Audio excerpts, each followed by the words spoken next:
Morning, Chris. How you doing? Hi, Ron. How are you doing today? Yeah, I'm doing great. Today's going to be Awesome. a really fun topic. We're going to move things over to e-commerce.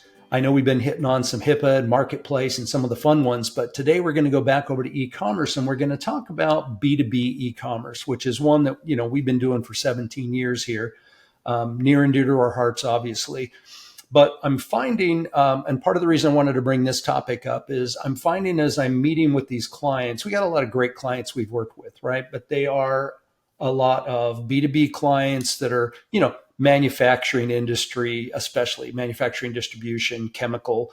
They've been around for 50 to 150 years. We got a lot of great clients that are family owned businesses that have been around forever and they're doing very well, right? They've been successful for 100 years. Right. And unfortunately, what I'm seeing is that can't think of the word complacency, right? They've started to relax and they're struggling to really grasp a hold of and understand what the digital transformation is. So before I talk about those clients and some of the attributes about those clients, I want you to tell the audience today, what do you see as the digital transformation for these B2B clients? What do you think their struggle is? And then I'm going to go back and talk about some of them. And then together we'll rip apart all the things that we think they should think about in transforming to a digital platform.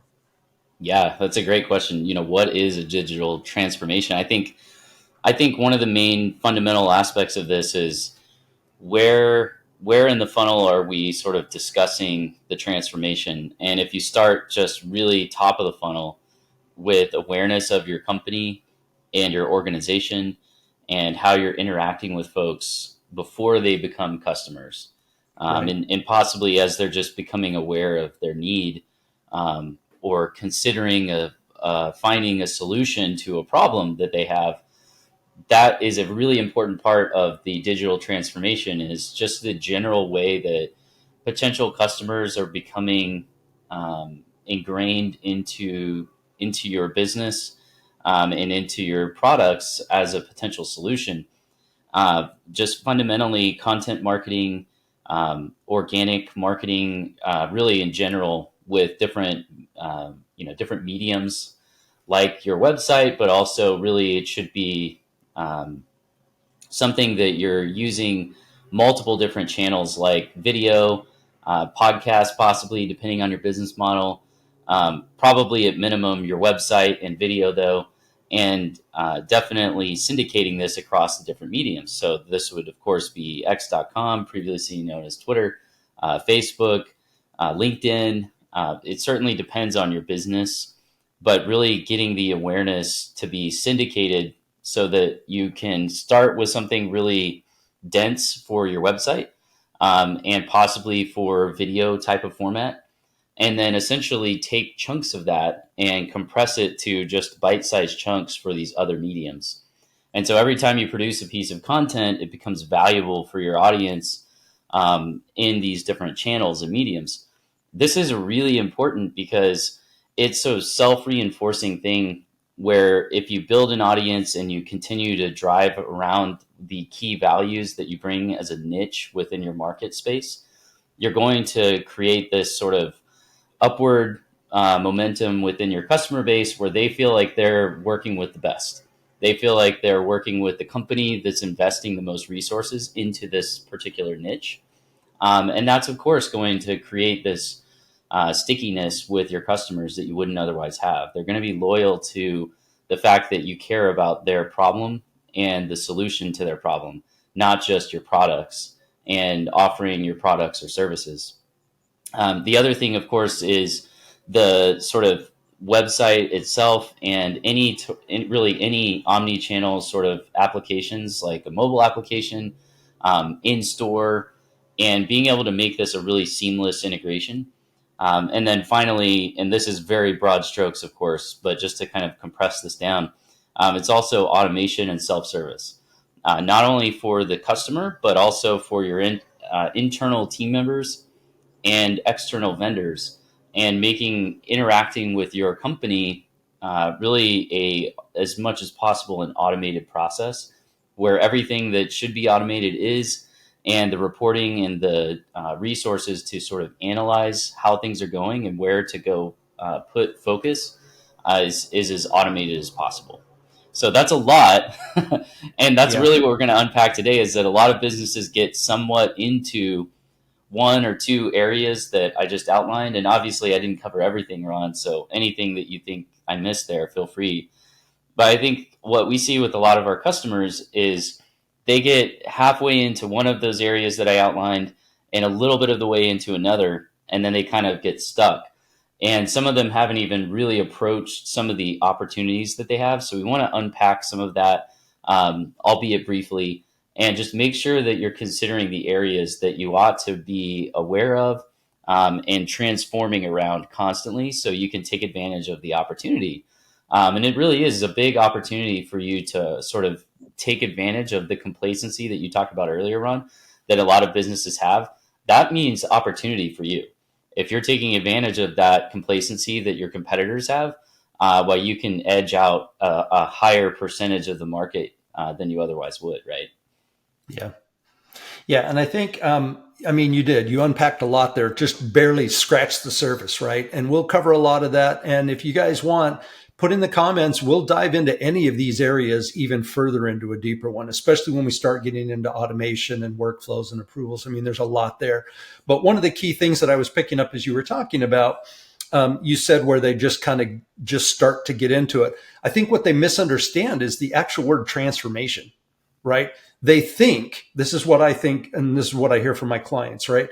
They think, oh, transformation, it's the digital era. We need an e-com site. So they spin up an e-com site and they think they're done, right? And they think that they've made the transformation to digital because now they do more than just phone and fax and email orders, right? And so they do this e-commerce storefront and they think they're done, and they couldn't be further from the truth. Right? They haven't transformed anything. They've added to. That's in addition to, right? Now they have an online store. That's not digitally transforming your whole business. A lot of the stuff you talked about, that's the digital transformation. So the problem that I see for these people, and a lot of them that come to me, what I'm seeing is they're worried, and or some are already well into seeing the negative impact of the buyers that have been purchasing from them phone, fax, email, handshake, go to lunch, go to golf, the traditional historical ways they've been doing business for 50, 60 years. Those guys are retiring. And the new generation, right? Generation Z, Generation Y, Generation X, even, I'm Generation X. I'm digital. I want to do everything digitally, right? And it's not just, and it's kind of the stuff you were talking about. It's not just, I don't want to go order online. I want to do everything online. I want to know about your press releases online. I want to know where your events. I want to know where you're going. I want to be notified online. I want to be texted when my order is ready for pickup, right? Just got a text right now from Walgreens. My RX is ready to pick up. I want that, right? That's what we want today. And so, this you brought up a great term a while back in one of your videos. It's CANI, right? CANI, I believe, and I'll put it up here on the screen. It's continuous and never-ending innovation, right? Yeah. And the great example of that we see in MBA classes and everything else is Blockbuster, right? Blockbuster was the king, and they literally, as fast as they went up, they dropped off even faster, right? And the reason is they didn't innovate.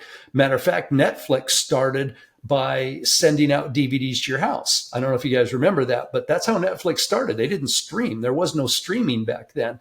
They started, and the thing that we found out is they went to Blockbuster twice and offered to sell them and said, would you like to acquire our business? We have this new business model now that DVDs are popular. It's a lot easier to just mail them. You don't have to go pick up a VHS cassette and Be Kind, Rewind anymore, right? And Blockbuster turned them down and said, no, we don't need that. But what would have happened to Netflix had they not continuously innovated? Well, they would have become Redbox, right? Redbox probably has 0.5% of the market now, right? They don't have anything because they're still stuck on DVDs. They're still stuck on that old thing. But look at Netflix now. Netflix is 100% streaming. They don't ship DVDs to your house anymore. And it's because they continuously innovated. And that's what we want to talk about today, right? You have to figure out everything. So Chris, we've got a list of a whole bunch of different things that we want to cover. Let's do kind of a rapid fire, right? I'm going to rapid fire out some ideas. And I Mhm. want you to technically talk about, if you're a business owner, which you are, right? Let's say you and I were running this business for 70 years instead of 17 years, and we hadn't made the digital transformation. And I'm coming to you going, hey, I read an article about X. I want you to go back and forth with me and let's dive into X for 2 or 3 minutes and let's see how many of these topics we can get through to give our audience ideas of how they can revolutionize around some of these ideas. And again, please put in the comments if you'd like us to dive into any of these ideas further, and we'll do a separate webinar just on one of these ideas. All right, so I'm going to start out with AI, right? That's a big one. Yeah, AI in general, I would say you kind of have three main things. One is improving the user's experience on your site using AI. So this is generally going to be like search, personalization, analytics, sort of, machine learning, and being able to provide a better, sort of more intuitive experience. Imagine, Ron, instead of it being a website, it's you and me courting and helping every one of our visitors through the site based Right. on whatever our 70 years of knowledge is theoretically. Yep. um, Virtual tour. yeah. The second thing is content generation, content enhancement, extending content, that kind of thing. This is generally going to be things like product detail pages, categories, and generally, you probably don't want to think of it as AI replacing what you're going to do there as much as Right. giving you sort of a relief from the writer's block and getting you started, and helping you to get a nice framework for what should be there for topics for different keyword focus areas. So within a niche focus, we can use AI to generate a topical sort of structure that we need and get a lot of the content generated that we can then go massage to match our business. And this should be highly integrated into our workflow that we're using within the site. Um, this may include images and fine tuning for your business. So, in other words, teaching the AI about your business. Right. The third thing I would say, and this is relatively more advanced, but is sort of generating some of the code and making it so that you don't have to have a technical person do the work. Your site can sort of generate itself, and there's more detail to that, but fundamentally that's something that's coming with AI, is basically, again, sort of augmenting development so that a lot of the development work can be based on the business role, telling AI what it needs, and then having that go through development as sort of a final pass instead of it being the majority of the work going through development. So those are sort of three main categories I would say are important to be looking at within AI.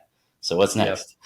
Yeah, I agree. Next one is SEO, Okay, which kind so of overlaps a little bit, right? You just talked yeah, about content, so it overlaps a little bit, but let's talk about SEO. and I'm sure you'll have a few words here, so I'll just briefly Sure. say that generally with SEO, one of the things that I've personally found, and I mean, I've literally benefited to the order of tens and tens of millions of dollars directly within our business, is long tail SEO and building topical authority. Really focusing on generating valuable content that's genuinely useful for your audience, and being very passionate about that above all. And then, sort of from that, just genuinely building out resources that can be used within your space, within your niche.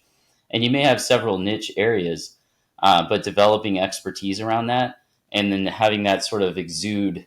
And, I talk about the idea of really just kind of propagating that through the different channels.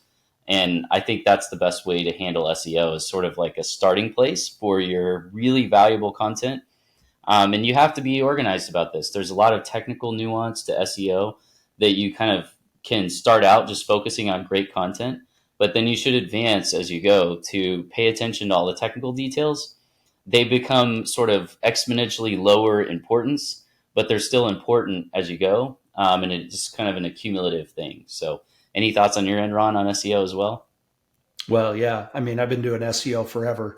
Um, and one of the things AI has changed, I mean, I spent last Christmas, the entire Christmas break, doing nothing but getting additional SEO certifications and AI certifications, because AI was changing the game, and I knew that, Yeah. and I wanted to stay on top of it. So what I found SEO for the last 15 years that I've been doing SEO, very similar to what you were saying, right? Topical leadership, topical content, generating great, rich content that Google loved to eat up and rank well, right? And that's what we've done forever. All of us SEOs have done that forever. But historically, we were doing keyword research, writing a lot of content, slapping it up, and waiting 2 or 3 days to 2 or 3 weeks to see how well it worked, and if it ranked, and if it made movement. And then we made additional adjustments, right? And it was always reacting to adjustments and trying to watch and see what was going on. We never really truly understood how we didn't have a score for everybody else, right? We could go see who had great content. We could see who ranked well, and then we could go try to write better content, right? For the last 5 years, it's been 10x content, right? And that was how we all did our how we competitively ranked. Now we're actually using AI to go out and actually score all of the top content for the keyword clusters we're trying to write for, and then using AI to put a recipe together for us to generate a piece of content that is better, statistically and technically better than those from a scoring percentage. So it's almost like, hey, I know Chris got a 98 on a test. The only way I can do better than him is to do a 99 or 100. How do I know if I got a 99 or 100 if I can't actually see the results of what I'm doing immediately and in real time? And that's what AI allows us to do now. So we can literally go out and I can find a piece of content. I can find some keyword clusters, see the scores of all my competitors, 69, 70, 73, 69, and go, great. And I go produce content of 92, leave myself some little room. So if anybody else starts creeping up, I can always go back and update the content. But I know from a technical scoring perspective that I've written better content than everybody I'm trying to beat. That's new, right? So Right. AI has really changed the game for SEO for us. And that's something that I'm happy to do a deep dive. We can do webinars. I'd love to get on call, do training. You can hire me and my team, and we'll help teach your team how to do it. Next topic. I mean, I could talk about that forever. So invoicing. Right. Yeah. B2B for me is a big one, right? Invoicing. B2C, they don't do invoicing. They don't do terms purchasing. But for B2B, most all their business is through invoicing and term payments. And the difficulties that we saw through COVID with term payments, right? And so a lot of the even adjustments we did to our own technology during COVID due to COVID and invoicing payments to make those with partial payments and automated notifications and other things that we did, consolidated payments, right? Things like that. So dive into invoicing, if you will, and talk about what do we got to do to transform and get into that space now. Yeah, so this is a good one. I think in general with a B2B scenario, a lot of times you're looking at a traditional sales model, whether that's direct outreach or an account manager with a relationship where an order is placed. A lot of times it's complex, so the ordering process requires possibly getting a technical engineer or someone who has an engineering background to provide a final approval for a quote. And there may be a multi-step process with quoting. There might be multiple locations where we need to get an invoice for multiple different locations, and the list goes on. And so ultimately, there ends up typically with a B2B scenario, there's sort of a requirement for flexibility on having the ability to bring in data from typically at least an ERP, but many cases a CRM as well. A lot of times a quoting application that might already be in place and used. And all of these need to be really sort of like intelligently merged together. And we need to have a single sort of source of truth for the data, and then be able to allow the end user through the website to interact in a self-service type of way. And this is probably the most fundamental thought. If you had sort of three pillars, one of them should be self-service and automation. And so fundamentally with the self-service and automation with invoices, this is, a key aspect for a customer is being able to pay their invoices on their own. And so we should be able to expose invoices that are not generated through e-commerce. as well as e-commerce invoices. We should be able to make, like you said earlier, multiple different payments, pay multiple invoices at the same time, have an approval process internally with different roles if needed, pay on account, pay with different types of payments. So credit card, ACH, 30-day, 60, 90-day net terms, etc. So there are a lot of nuances to that, but those are some really high level pieces that are really important. Yeah. So that segued partially into our integration, right? Because Chris Yeah. talked about connecting the ERP and the CRM and things like that. So let's take integration and automation, lump them together, and go ahead and go a little bit deeper so we can talk about inventory and PIMS and warehouses and accounting software and everything else. So next topic for you, integration and automation. Awesome. So this is probably, one of the most important things for internal automation. And this is really fundamentally a game changer for a lot of our clients. We've seen clients go from literally processing, a few million to hundreds of millions of dollars in revenue through their site by turning on automation. And this is sort of an opportunity for a business to reevaluate where they're putting their resources, because we can automate away a lot of manual effort. And we can also manage the resources much more effectively by fully integrating. So some examples of this that you just brought up, Ron, typically the warehouse management system, the PIM, there also obviously is almost always an ERP of some kind. This is CRM. A lot of our clients use customer service management tools in addition to these resources. And so the combination of all of those can create a logistical nightmare to keep the data synced between the systems where it needs to, be live essentially in all the systems. And so what we do is we bring in a integration platform, and we basically turnkey for most of the off-the-shelf systems. We have a list of, literally dozens and dozens of ERPs, CRMs, and other systems that are literally off the shelf for the core integrations. And so you want to be able to bring these in so that you can have the different systems that are common talk to each other, and then be able to customize for your specific workflows. And this is probably the biggest thing too that I would say about integrations, that a lot of customers get sort of painted into a corner.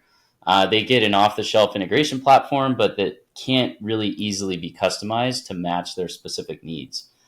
So that's something that we also highly focus on, is making sure that you've really outlined where you're going with your automation over the next 3 to 5 years. An example of this would be just looking at high frequency or high cost items in your workflow. What's happening often that can be automated? And this can include on the customer side. Obviously, if the customer has a bad experience relative, especially to a competitor or what they think they can get, they're just going to buy on Amazon instead of buying through your site, or they're going to buy from another competitor that does a better job. And so a lot of this integration is going to be things like letting the customer know when the item is actually being produced, letting the customer know that it's been shipped, letting them know the tracking ID, helping them to be able to deal with an issue in an automated way where they don't have to call someone and wait on hold. And then again, internally making it so that all the data is synchronized. So each of your team members who are working on executing can execute really well, and with a lot of leverage, so that they are doing the right thing at the right time. And, example, when an order comes in from the website, it immediately gets placed in the queue, immediately gets worked on. We're able to project out the inventory and purchase inventory well enough in advance that we don't run out, and have people sitting around idle. And all of these things need to be interconnected. So I could go on and on about integration, but that's probably a good overview. Yeah. Yeah. Matter of fact, the next one, UIUX, we could talk for 3 hours. So what I'm going to do is I'm going to change it up a little bit. So with UIUX, obviously the big one you talked about was self-service, right? Making it easy to track orders, see their order status, things like that. But I'm going to give you 3 subtopics of UIUX to go into. First one is order history. That's a big one. Next one is going to be custom quoting. Third one is going to be product configuration. So these are a little more rapid fire, because when it comes to UI UX, these are three big hot spots for Yeah. B2B especially, right? So we'll start order history, go. Order history, of course, being able to reorder the same thing. It also can be helpful to see, what exactly happened. I may want to see if I want to get a refund, or I have an issue with an item. I want to review the item. I possibly, depending on your scenario, you may have a marketplace type of model or an interaction between the seller and the buyer. So some way for them to interact. But typically, it's going to be mostly like, I want to reorder this and I want to be able to find things quickly.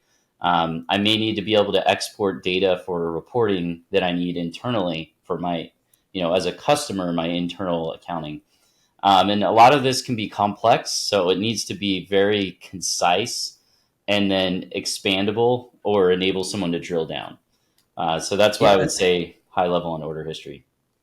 and it needs to be linked. That's the one thing that we do in our platform is when we link it through what we call a sales group. So it's Mhm. transactionally linked. So if it comes in as a quote and then gets converted to an order, and then that order is split and shipped to multiple locations that are then paid for by an invoice, that then something gets returned, You can see all it's of got to it. be easy to go in and find. Like if somebody sends a CFO an invoice and he opens it up and it's for 100 laptops, he's like, where the heck did these go? Why am I spending $300,000? Did they get shipped? Where did they go? Who ordered them? They need to be able to backtrack through that transactional history. So it's not just a simple order history to reorder. It's a full transactional history tying together everything that happens from the minute your customer comes into your environment, that your user experience, all the way through the end, and maintaining and reordering and servicing, right? Yes. So Yes. let's talk custom quoting now. That's the second one. What's the quoting process and Yeah. So how that, does that affect? this is really important to let the customer know what the expectations should be. A lot of times there may need to be some form of wizard or configurator that is sort of an entry point. Um, you may even want within your site for someone to have the experience where they don't have to get a quote if they go with a standard product, and they can see a visual indicator that if they change or select something that is custom, this is going to require a quote, but here's the process. The other big thing with quoting is that it's really important to keep everyone apprised and manage expectations. I can't say Yeah. that enough. The biggest thing that you can do wrong with quotes in general is sort of like not keep someone apprised, and not do a great job with the sort of internal plumbing of the messaging going back and forth rapidly and keeping everyone apprised as to what the status is. So if you do that well within the UI, typically what that looks like is it's intuitive. I don't even have to think as a user. I just look at the visual and I can see, oh, there's 3 steps. I'm in step 2. It's highlighted. Here's the number of days, really bold, ETA, Yep. 4 days, 4 to 8 days to get a quote turnaround. And it's currently with our account managers, Ralph, whatever his name is. And Yeah. then it's like, click here if you want to get more detail or you want to, interact. The other thing I would say generally that may apply, is some form of chat or sort of taking the conversation out of the site before then bringing it back in. Again, some scenarios require like sending documents, sending CAD files. Many of our customers have done really complex things with quoting, and it's all very doable. But you, again, want to manage the expectations about what the customer is going to experience and then bring it all back in. So have a way to, have that custom interaction, but bring it back into the site and bring it back into the automation. And to your point about order history, once they're ready to order, making it easy by saying, essentially add this to your order, purchase, and then allowing them to, again, see sort of the history of that quote, and what the quote process was after they make the purchase. Any other thoughts on quotes on your end? Yeah, I mean, about half of the quotes are generated through the next one, which is the product configuration, right? Like Yeah. you said, I think very early on, if they buy something that's off the shelf, that's easy to get. But then if I turn around and I want to customize it, now some people have mastered that, right? Like if I go Mhm. buy an Apple laptop, right? I'm a big Mac guy. If I go buy a new MacBook Pro, it's easy for me to say, oh, I want to upgrade the RAM. I want to upgrade this. I want to upgrade that. I want Apple Care. And it'll spit me out a price and off I go, Right. because those configurations are off the shelf. Those aren't manufactured. All they're going to do is swap in additional RAM, swap out this, add a warranty, and we're done. But what we do is we've got clients, and I'll throw a screenshot up here, right there, that they don't even have SKUs. It's literally infinite SKUs. They sell raw products. And so every single person that comes to them has to order, either tell them, I want this product in a flat sheet that's a 1/4 inch thick by 3 feet by 4 feet, and I need 240 of them. Or here's my CAD CAM file. I need you to run it through a CNC machine and tell me how much it would cost to produce 1,000 of those, right? So the product configurator, which I want you to talk briefly about next, is one that usually ends up forcing people to generate quotes, especially in the B2B space, right? Right. Because they're made to order. Yeah, I mean, ultimately, the product configurator is a really powerful opportunity to differentiate compared to your competitors. And one of the really powerful things about this is connecting it, integrating to your back office systems, really embracing what your engineering team or anyone within your sort of workflow that's part of that quoting process, bringing them in as stakeholders in the decision making for how this product configurator should go, and similarly customers as well. And I know this sounds going to sound crazy, but talking to your customers about what they want the configurator to do. Now, I've been in on many of these interviews where, we sit down with customers of big, massive companies, and some of the things that they ask for are not reasonable, or they wouldn't really support the general use case. So you have to have, some discretion whenever you decide what you're going to actually implement. And generally, this is the next piece with a configurator or a product wizard, etc., is just having a phased approach. Usually, getting something simple is going to be much better than nothing at all. And having a long term plan can make it so that whatever simple starting place allows you to still have a full foundation. So just envision, like, we're going to build a 1-bedroom house to start with, but we're actually pouring a foundation for a mansion. So the foundation is going to be laid out, but we're only building up a 1-bedroom house to start, and then we're going to expand on it over time. That can work really, really well for a lot of clients to get some traction, and start to get feedback on their product configurator.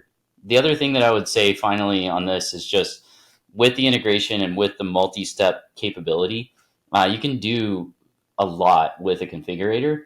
They can match the different niche offers or product lines within your business and really encompass what you need. One of the things that I found that's been really interesting is a lot of our customers will have complex calculations. They may have internal Excel sheets even that they're using. We can either take those Excel files and turn them into programming, or we can actually attach to the Excel file if you want. So your team can still use Excel files and we can attach to them. There's just some incredible things that you can do, to sort of automate things where you're at. And I guess the main takeaway would be that to the extent that you can, the biggest challenge and opportunity is meeting with your internal and your customer team and understanding and really getting a good idea of what's needed, and then building out intelligent phases. And most of our product configurators that we've launched have been massive. I mean, I don't know of any that haven't been a massive success. They've been relatively challenging because they're complex in nature. But I think that every single one of them that we've ever launched, Ron, has been a massive success for the site. Like, it's been something that Agreed. people in the entire industry reference. And so it ends up making your company stand out to your customers, to your internal staff, and to your competitors. Yeah. And I think one of the things, too, to add on to what Chris said, partnering with somebody like Clarity, who's designed and built dozens of these successfully and have award-winning designers on staff that can mock up and show you exactly what it's like. So then you can take prototypes back to the clients and get their feedback, back to your key partners and get your feedback. I think that's really good. I've worked with a lot of huge clients that come to me and go, oh, we have an in-house designer, but they're print design and they design ads. They aren't a web designer, and it's very different. It's a completely different animal. Moving from print design to UI UX on the web doesn't translate one-to-one. So, ensure that you work and bring a vendor in that understands web design, web UI UX, and can do good mock-ups and wireframes for you. I think that's sage advice. Okay, so that ties off the product configuration. We still have over half a dozen. There's so many topics, right? And we've gone quite a ways. So what I'm going to do is I'm going to break this into 2 parts. We usually try to get it in 1 part so you guys can have it in 1 sitting, but it gets a little bit long and we want to make sure.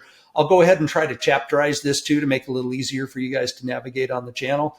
But thanks for watching today. Appreciate you for part 1. We'll hit you soon with part 2. Chris, you want to close us out? Yeah, I just want to say that we really want your business to succeed and encourage you to find these areas within your business that you can map out for the next 3 to 5 years. Like Ron said, we'll look forward to going over some of the other topics in part 2. And until then, thanks for watching and bye for now. Bye for now.